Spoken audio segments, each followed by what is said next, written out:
ষষ্ঠ শ্রেণীর গণিত সমাধান নিয়ে চলে এলাম। দেখো এখানে দলগত কাজে বিদ্যালয়ের প্রাঙ্গণে এবং আশেপাশে বড় গাছ সংখ্যা আনুমানিক 20 হতে পারে। তোমরা এটা লিখে দিবা। ষষ্ঠ শ্রেণীকে আমাদের মোট শিক্ষার্থী বিদ্যালয়ের সকল এবং কর্মচারী মিলে মোট কতজন? তোমরা লিখে দেবে 220 জন। বিদ্যালয়ের প্রাঙ্গণের আশেপাশে আনুমানিক কয়টি বড় গাছ আছে? এখানে 20টি বড় গাছ রয়েছে। তা প্রতিদিন 274 লিটার অক্সিজেন উৎপাদন করে। তোমরা এখানে গুণ করে দেখে দিবা। এরপর দেখো 1.5 আমাদের সকলের জন্য গড়ে প্রতিদিন 83,160 লিটার প্রয়োজন হয়। সেই পরিমাণ অক্সিজেন বিদ্যালয়ে গাছগুলো উৎপাদন করছে না। তা নিয়ে কি করা যায় সেটাই লিখতে হবে।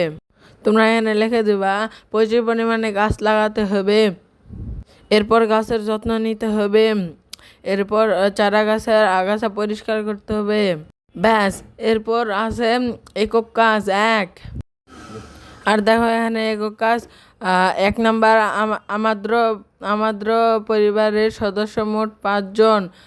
তোমাদের ঘরে প্রতিদিন অক্সিজেন লাগে কত? তোমরা এখানে গুণ করে দিয়ে দিবা।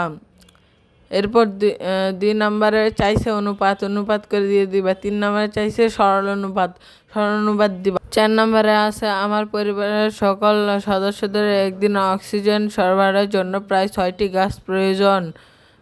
কয়টি গাছ প্রয়োজন? 6টি লিখে দিবা তোমরা।